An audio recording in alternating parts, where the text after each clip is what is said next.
बिस्मिल्लाहिर्रहमानिर्रहीम। गुजरात से एक बहुत ही बड़ी खबर निकल कर आ रही है। दरअसल गुजरात के अंदर गुजरात की पुलिस ने तकरीबन 8 लोगों को, जिन पर आरोप था कि ये जैसे मोहम्मद जो एक पाकिस्तानी आतंकी संगठन है, उस संगठन से लिंक थे और ये वहां पर टेररिस्ट नेटवर्क को ऑपरेट कर रहे थे, सो पुलिस ने इनको गिरफ्तार कर लिया। गुजरात एटीएस के मुताबिक ये 8 लोग पिछले 6 महीनों से पाकिस्तानी आतंकी संगठन के लिए काम कर रहे थे। इन 8 आरोपियों में से 7 आरोपियों को गुजरात के अलग अलग जिलों में से गिरफ्तार किया गया, जबकि एक आरोपी मध्य प्रदेश से पकड़ा गया है। इन आरोपियों में सबसे पहले आरोपी का नाम है अहमद अब्दुल्ला गाजवाला उर्फ अबू उबैदा, जो तकरीबन 19 साल के हैं। दूसरे का नाम है इब्राहिम मोहम्मद हुसैन गागा उर्फ अबू हमजा, जो तकरीबन 30 साल के हैं। तीसरे का नाम है मुदस्सिर अब्दुल्ला गाजवाला उर्फ अबू अया, जो 22 साल के हैं। चौथे का नाम है ज़करिया दुरानी मोहम्मद अम्मार गागा उर्फ इब्न अम्मार उर्फ ज़करिया पालनपुरी, जो 21 साल के हैं। चौथे का नाम है मुफ्ती फैज़ान इस्माइल दोवा उर्फ मुफ्ती साहब, जो तकरीबन 40 साल के हैं। पाँचवें का नाम है मोहम्मद अमीन शेरा इलियास अमीन पालनपुरी, जो 21 साल के हैं। सातवें का नाम है मोहम्मद अब्दुर्रहमान सऊदी उर्फ मोहम्मद पालनपुरी उर्फ अबू उनीसा, जो 22 साल के हैं। आठवें का नाम है बिलाल दुरानी मोहम्मद अम्मार गागा उर्फ अबू दुजाना उर्फ अबू सुफियान उर्फ अबू जुंदाल उर्फ उमर बिन खत्ताब, जो 18 साल के हैं। इन 8 लोगों की तस्वीरें आप स्क्रीन पर देख सकते हैं। इनमें ज़्यादातर हाफिज कुरान मौलाना यानी दाढ़ी और टोपी वाले ही हैं। गुजरात पुलिस ने इन पर भारतीय न्याय संहिता BNS 2023 की धारा 148 और 61 भी लगाई है। एटीएस अधिकारियों के मुताबिक धारा 148 BNS की धारा 145 के तहत दंडनीय अपराधों को अंजाम देने की साजिश से संबंधित है, जबकि धारा 61 आपराधिक साजिश से संबंधित है। अधिकारियों ने आगे बताया कि BNS की धारा 147 भारत सरकार के खिलाफ युद्ध छेड़ने का प्रयास करना या युद्ध छेड़ने में सहायता करने से संबंधित है। यानी कुल मिलाकर कहा जाए, इन पर कई तरह की धाराएं लगाई गई है और अब इन धाराओं के तहत इनको जेल में डाला जा सकता है या फिर इससे भी ज़्यादा कार्रवाई इन पर की जा सकती है। इससे पहले भी कुछ इसी तरह अल जज़ीरा की रिपोर्ट है, तकरीबन 2021 में 127 मुस्लिमों को कुछ इसी तरह के आरोप लगाकर गिरफ्तार कर लिया गया था और उनको तकरीबन 19 साल बाद रिहा कर दिया गया। वहीं उत्तराखंड के ऋषिकेश के अंदर एक इलाका है गुमाने वाला। इस इलाके के अंदर वहाँ पर मस्जिदें नहीं थी और वहाँ के लोग एक घर के अंदर ही नमाज अदा किया करते थे और वे जुमे की नमाज भी अपने घर के अंदर ही अदा किया करते थे। लेकिन इस बार जुमे के दिन वहाँ कुछ हिंदू संगठन के कार्यकर्ता गए और वे वहाँ पर जाकर नमाज अदा कर रहे एक व्यक्ति को रोककर उससे पहचान पत्र और आधार कार्ड मांगा। उस व्यक्ति ने बताया कि वो मूल रूप से बिहार के अंदर का रहने वाला है और वो यहाँ पर कुछ काम कर रहा है, जैसे हम लोग चले जाते हैं ना इधर उधर काम पर, कुछ उसी तरह वो भी यहाँ पर काम करने के लिए आया था। अब इसके बाद रिपोर्ट्स के मुताबिक हिंदू संगठनों के कार्यकर्ताओं ने कड़ा विरोध दर्ज कराते हुए आरोप लगाया कि यहाँ पर स्थानीय आवासीय परिसर की आड़ में जानबूझकर बाहरी क्षेत्रों और दूसरे राज्यों से अज्ञात लोगों को बुलाकर सामूहिक नमाज अदा कराई जा रही है, जिससे क्षेत्र की जनसांख्यिकी और सुरक्षा व्यवस्था प्रभावित हो सकती है। फिर थोड़ी बहुत देर वहां पर गली में मुबासा हुई। उसके बाद पुलिस ने दोनों पक्षों को शांत कर दिया और दोनों पक्षों को हिरासत में ले लिया।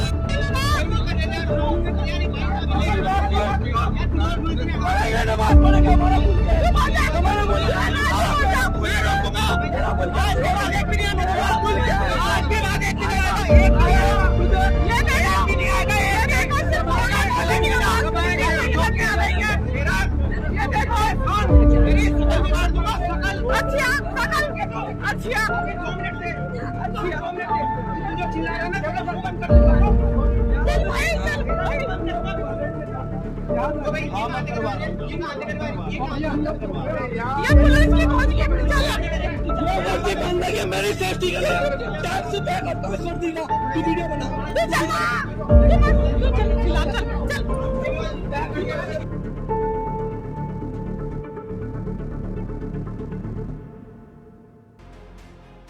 बाहर कर दीजिएगा। बिहार का मैंने जो हुआ है क्या उस पे ध्यान दो। क्या बोला तूने मुझे? तुम्हें बोला मैंने लेकिन जो किसी को पसंद नहीं आता। अरे हाँ, तुझे पसंद आया ना, हमें क्यों पसंद नहीं?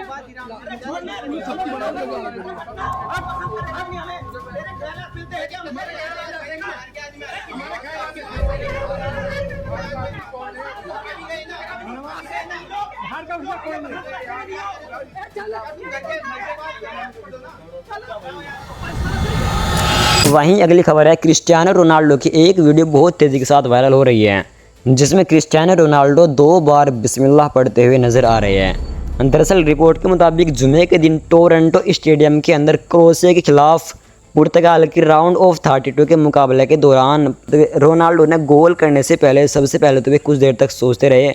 उसके बाद उन्होंने अपनी निगाह को नीचे रखी और फिर 2 बार बिस्मिल्लाह पढ़कर गोल किया।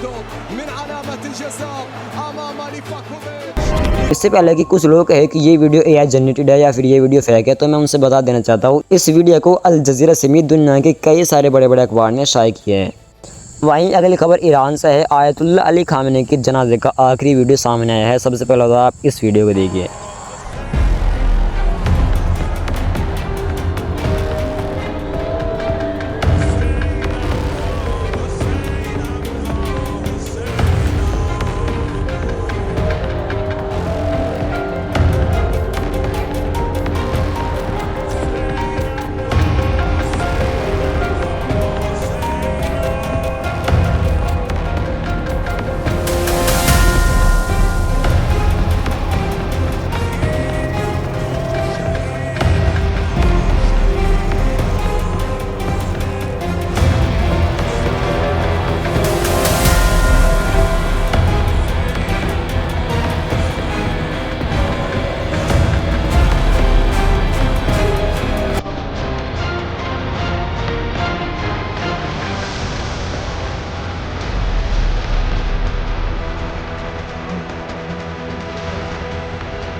वाकई ईरान की जनता का खामेनी के जनाजे में ये जनसैलाब इस बात को वेरीफाई करता है कि ईरान की जनता अपने देश के सुप्रीम लीडर से किस हद तक मोहब्बत करती थी। और यकीन मानना, ईरान के अंदर की जो सबसे ज़्यादा ताकतवर, सबसे ज़्यादा मजबूत चीज़ है जो ईरान को पूरी दुनिया से अलग बनाती है, वो ईरान के अंदर की एकता है।